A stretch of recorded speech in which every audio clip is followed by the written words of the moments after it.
Man shall not live by bread alone, but by every word that proceeded from the mouth of God. Hallelujah, hallelujah. Hi everyone, welcome to this channel, JDC Vlog TV. If you are new of this channel, just click the subscribe button and the notification bell to be updated on my next video. God bless. So, manindog na ang pulong sa Diyos makita sa Panultihon chapter 25 verse 14. Panultihon 25 verse 14. Ang mga tawo nga musaad ug mga butang apan dili mutuman niini nahisama sa mga panganod ug hangin nga wala magdalag ulan. Mao kini ang pulong sa Ginoo, mga pamunggo ta. And karon nga isuon, andam na ba ang inyong kasing-kasing nga mo receive mudawat sa pulong sa Ginoo? Amen. Si karon before ta moadto sa pulong sa Ginoo, I want you to relax. Feel relax sa lingkuran ninyo. So, tarong mong lingkod, straight yung likod. Dayon, mo inhale, mo kaduha, and exhale. In 3, 2, 1, go! Kaduha. Okay? Okay na? So, wala na kapoy? So, andam na yung una-una. So, atong i-welcome ang buhay nga Diyos sa kinabuhing Pastor Omar.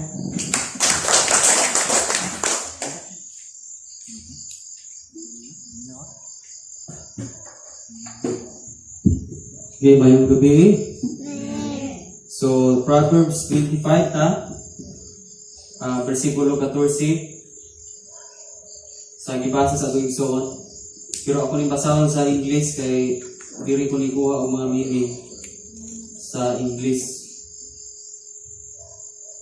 People who promise things that they never give are like clouds and wind that bring no rain. So, mataw daw ng musaad, niya dili mutuman sa mga butang yang isangad, sama sa panganod nga wala nagdala og ulan. So, ako ni kitay tulan og promise keeper. Unang-una, ang Dios gitawag siya og promise keeper. Kanong naman das kanta nga promise keeper, miracle worker. So, ang Diyos, promise keeper siya, tungod kay bisan gali sa atong mga saad. Naman tayo mga saad ba? Bisan sa atong mga saad, gagard siya sa atong mga saad. Kung ikaw ako, wala ka makagard sa atong saad, sa tubangan niya, pero siya mismo gagard sa atong saad. Now, nining kagabion, masabta nato, nimo og nako, ug yun sa pagard, ang atong saad, pinaagi sa iyang kagawhanan. Muna ko ning gitay tulan og promise keeper kay bisan dahil sa atong mga saad, gigwardyahan tas Ginoo adto ta sa mga punto. Ang tao daw nga musaad og mga butang nya dili mutuman. Ulagway ani. Number 1 nga punto igsoon, dunay gitawag og melted promise. Bago ka Bisaya pa, matunaw nga saad. Matunaw ra nga saad ba? Di ba ang kanang gabon, buntag sayo, pero inigdanay adlaw, wala na. Ang sa may tawag ana, natunaw. Natunaw ra. Di ningon si Solomon, yun ana ang mga tao nga nagsaad o mga butang, unya dili mutuman, natunaw ra. Grabe. Usap may mga example lang nga natunaw. Diba? Naay tayo nga nagsaad kas Ginoo, Lord, muampo na ko. Magsit ni kog tayo mag-ampo. Pero sa ngadto nimong gisit, first time nakita pa, kusog pa kang muampo. Pero ngadto nagkadugay, Nagkahanaw ang imong prayer. Muna sa inahulag ba melted promise. No, wa ko kabalo basig namo mga sala sa Ginoo. Lord, mampo na gyud ko. Lord, mubasa na gyud ko Bible. Lord, kung unsay imong ipabuhat nako, ako na gyud tumanon. Lord, magdebosyon na gyud ko. And basig nakasaga na sa nangagi igsoon, and then karon nahanaw. Melted promise ang tawag, anak. Nahanaw nga saad. Kuyaw ang nahanaw nga saad. Nga naman, dili mahimuot ang Ginoo. Kung ang atong promise nahanaw lang. Now, unsa may buhato nato ini, para nga kining gitawag og melted promise, dili mahanaw. Nasayod ko, nga kining melted promise, na promise nato na siya, nasaan nato na siya, tungkol kay maayo ang atong kahintang. Now, example, kanus ang muguho gani ang kato akong gingon nga kung walay ulan, di ba muguho siya timpong summer? Di ba mo yun ang mga tao? Nindot ang timpo, maayo ang timpo. Kaya wa may ulan. Munang gitawag og maayong timpo. Pero magsugod na ganig dag-om, yun na yun sila, daot ang timpo. Daotan ang timpo. Okay, mupulosdak ng ulan. Sa to pa, ang hawan di ay, katong pangalan na dili magalang ulan, gitawag nila maayo ang kahintang. Now, morning nahulag ko ni Solomon, ano man, tungkol kay naay mga tao, nga pag nindot ang ilang kahintang, dali kay sila makasaan. Just like, for example, nang hangyo ang lalaki sa babae, pwede ko na nindot ang feelings sa iyang gihangyo. Munang dali kay sila makasaan, ano man, kay tungkol sa iyang feelings, gabalik ka nindot, susunod. Dahil, kung sukto lang yung kunin mo dahil, biyaan ako ng bisyo. Biyaan ako ang pagpanigarilyo, pagpanugal, pag-inom. Biyaan ko na. Nga naman, nakapromise na siya, nagsayon-sayon lang, tungkol kay nindot ang feelings sa sunod. Muna nga, careful ta, kung magbantay ta, sa atong mga saad, kay mabitik ta usay sa atong saad, kay naay panahon, nga makasaad na yung tao dali, kung maayo yung kahintang. Now, example, lahan kang panalangin. Karon dagan ko panalangin, saad ay mo sa Ginoo. Kanilor kay dagan ko panalangin, ako ni, na ako'y tagaan ini. And, ug dili ka makabantay, gibantayan na sa Ginoo. Amin na pabata diha? If dili ka kabantay sa imong gisaad, mabantayan siya sa Ginoo. Now, just like Sapira ug si Ananias. Na ilan na gyud tong gisabutan nga ang mga magtutuo sa Jerusalem may kalisdanan. So, gisabutan na gyud sa mga apostoles nga ug namoy mga yuta, namoy mga property, baligya na ug ang halin atong dalon diri sa templo kay atong iapod-apod sa mga kabus, atong mga kaigsuonan. And then si Ananias ug si Sapira nakabaligya sila og property. In short, na sila sa mayong kahintang. Maayo ba? Maayo kay nakadawat sila og halin. Uy, naaba ng pagkadawat nila halin. Nausog ba nilang saad? Iyon man dahil si Sapira. Maayo daw ba'y niyas? Niyas man itong yamana. May maayo daw ba'y niyas? Kaya lang naman daw yung katunga atong ihatag dito sa templo. Dili naman daw nato ni Hurot. Sagilag na saad atong iagi. Kana lang katunga. Di. Katunga. Insert. Nangamatay silang duha. Kapag sa tanan. Nangamatay na silang duha. No naman. Naa sila yung saad. Nawa nilang tumana. Makapatay ng saad. Igsuon. Yun na yung tapad niya. Anak kay saad. Tumana. Yun na kay kuyaw mamatay. Saan na niya sa pirawa na nituman. Patay silang duha. So, melted promise ang naan nila. Primero lang sila nagpakita. Uy, kay dako na maghalin. Nugunan naman sila. Hindi nato ko kay murag daghan naman ni. Kada kay uban kung gani naghatag. So na melted ang ilang saad. Natunaw ra. Naas maayong kahintang makatunaw. Now, may mulabay pa nato sa atong ginabuhi. Yung naagani kas may kahintang kana bang wala kay kalisdanan? Murag dili kay kamampo. Dili kayo kabasag Bible, dili kayo ka mag-devotion. Ano man, mayroon kahintang. O, di ba? Pero, na yung mga problema, na yung mga kalisdanan, dili ra kay action yung gapulima pa ning naon. May pa nilo, di ba sa Bible? Genesis 1:1. In the beginning. Di ba? Sabi kasi natin ini. Tanaw na to, yun sa tapaglikon. Promise keeper ang Ginoo.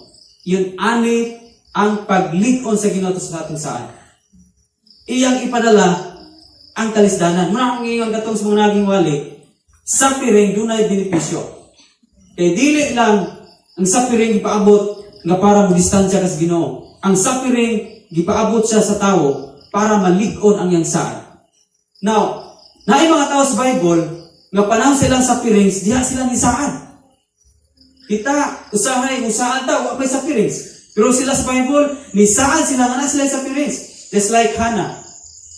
Di ba, nakabasa ta storya ni Hannah? Nakampo siya dito sa templo, ni saan siya sa Ginoo. Yun sa Ginoo, kung imo hinumduman kuning akong pag-agulo, kini akong pag-antos, kung imo kuning hinumduman, niya imo jud kong tubagon Ginoo, akong isaad, nga akong ihalad ang akong unang anak, diya mo. Di ba? Kano sa ato niya nasaan? During na sa suffering. Now, normal di ay sa mga tao nga nung sakit, dali kayo sila makasaan. Kabantay ka ng mga tao nga sakit. Nya nagkinahanglan nagkaayuhan. Kinayohon lang yung kunin mo, Lord. Musimba na yung kung maayo. Pero ang kuya na po, ini na po kaayo. Napabata diha? Now, naay mga tao nga naayo na po. Kuya naman po, kaya nahanaw na milted ang ilang promise. Iayo ra sakit, simba. Pag, lagi yung saan, simba.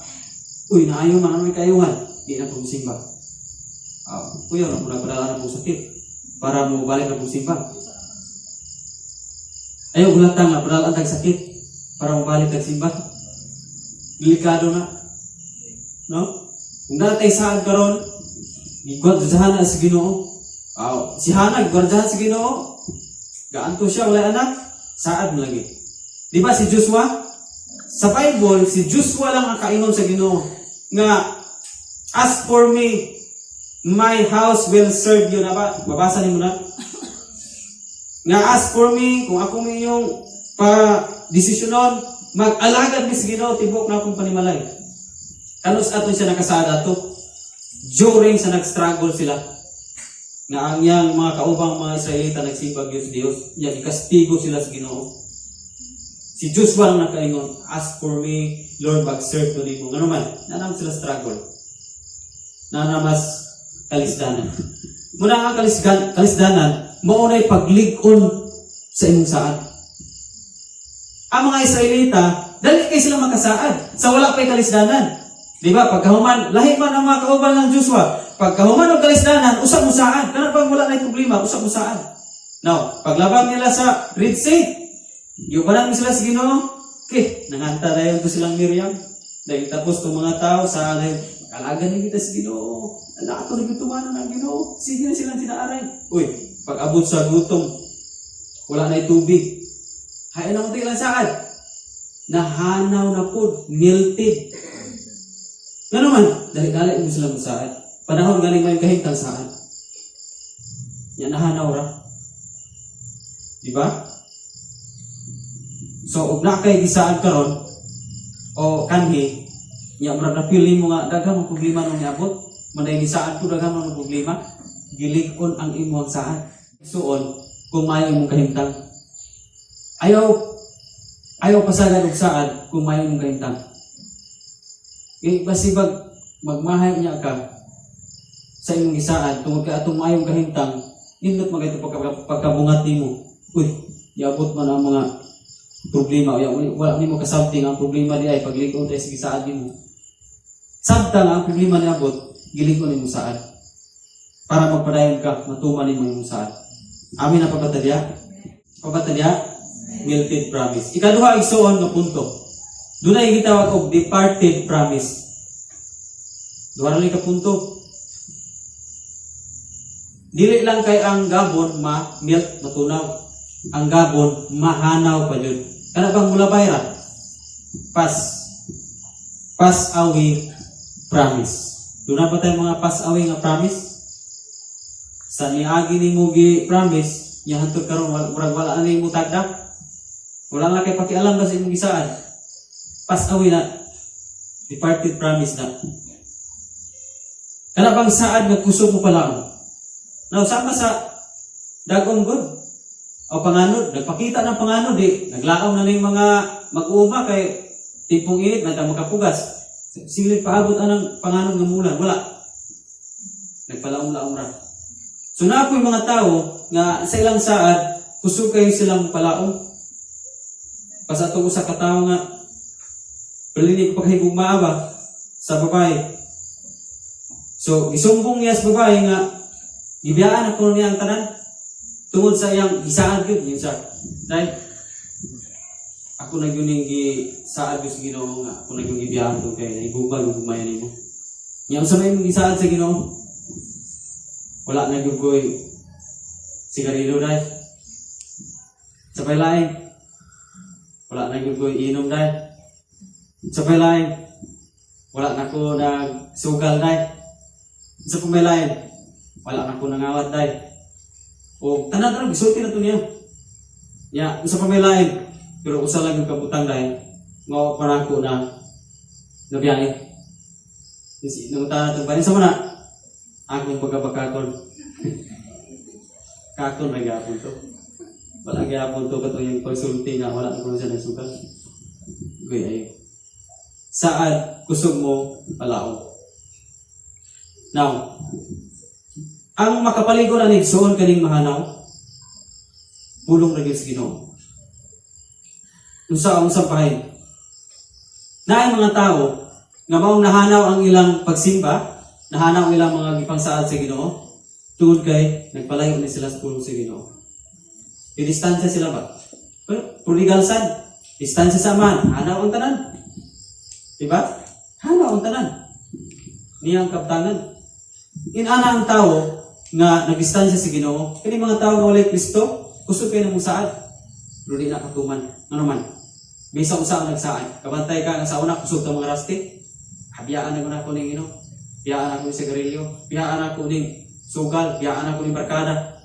Kasulod si mana ni balik ra. Ano man? Tawhanon ra gani magdala dili si Kristo, bisa usaon ni saad ning kamotro. Ngano man igsoon? Layo ka sa pulong si Ginoo. Dili nimo kapangarastihan ang saad. Sayon kayo nang litukon ang saad nga mag-inusob ka.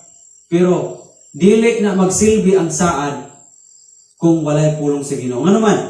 Tanang makita nimo ni kalibutan na puro mahanaw. Dili lang kay ang panganod ang mahanaw. Tanang makita nimo ni kalibutan na mahanaw. Ang Bible gayon na Matthew 24:35. Heaven and earth shall pass away. Tanan yung makita, langit ug yuta hanaw. Pero naisumpay ang akong pulong maulang yung dili mahanaw. Sa ato pa, kung naaday kay gisaad sa Ginoo, dili pwede nga magpalayo ka sa pulong sa Ginoo, dili pwede nga dili nimo tagdon ang pulong sa Ginoo. Ngano man, posible nga kanay mong saad sa iyo nalito, pero wala nimo tagda ang pagbas sa pulong sa Ginoo, wala na kay pagtagad sa pulong sa Ginoo, dili ka katuman gyapon. Kay ang bugtong lang nga malikon ta sa atong saad para mabarugan ta, makabarog ta, pulong sa Ginoo.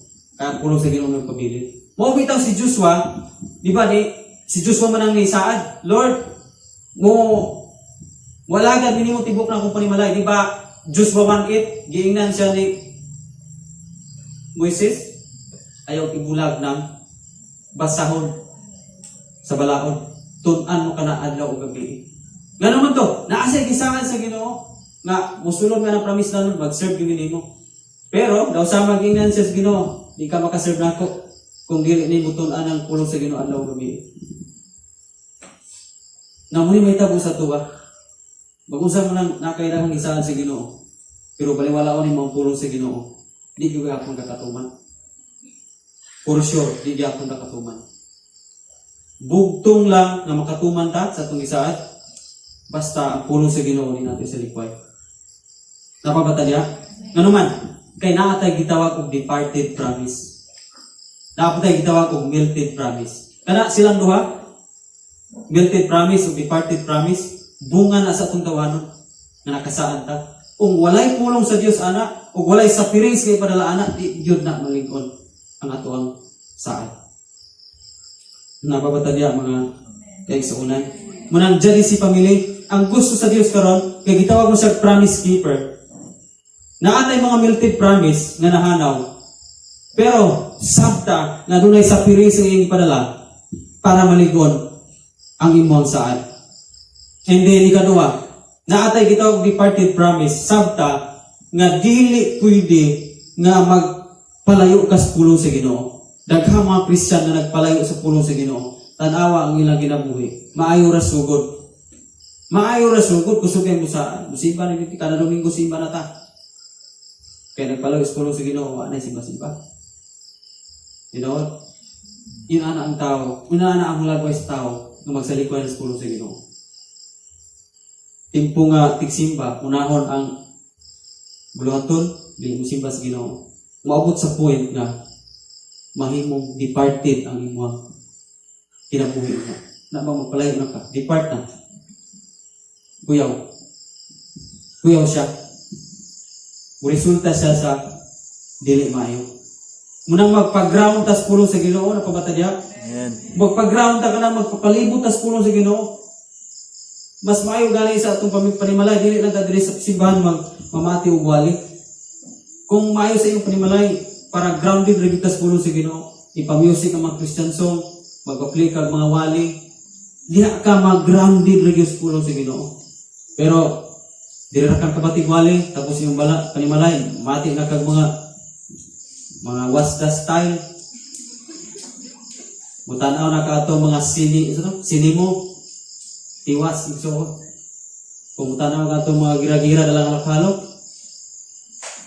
hanaw ra gyapon. Basta imong kadasig kanon pa. Ang imong kaligos pagkalagad kanon pa. Mawala gyud ang imong kadasig. Na bisan pa og sikag simba. Tapos iniguli sa imong panimalay, tuwar ko lain imong paminaw. Ginaw ka mga wordly, atong mga binastos, imong tanawon. Wala ra gyapon na. Kana atong pagsimba, kanon ra gyapon to. Ang kaaway limuhat siya. Pero salamat sa Ginoo kay gitawag siya og promise keeper. And I believe and I declare, dyan si pabili, nga kung naato rin mga problema or ang imong mga saad, braglingtan nimo, ini kagabi yung gipahinumduman ka ug ako nga dili magsilbi kung wala kay pulong sa Ginoo. Magpag-ground ka sa pulong sa Ginoo. Sa atong panimalay, kinalang grounded ka sa pulong sa Ginoo. Kalamay ug ang itlog, pareho silang giagi og init, binukal nga tubig. Ang kalamay, kung matunaw, di na rin makitaan. Pero ang itlog, iagi siya og init nga tubig na binigahi noon. Gusto ang Ginoo mura kag itlog. Tabang mura kag itlog. Nga, giagi siya og init nga sitwasyon ba? Init nga sitwasyon, init nga kahintang, mga problema, nga init nga bahay silang kinabuhi. Ni strong noon siya sa pag-alagad. Lahi atong kalamay. Natuslod rin sa kape, rin kahanaw. Ha? Ako'y mga Christian na gamay rin problema rin kawala si Bahan. Kalamay. Mga guilty. Party ng mga Christian. God bless, dali si family. Ito inunuman nga promise keeper atong buhay nga Diyos. Amen. This we have received, the spirit of adoption.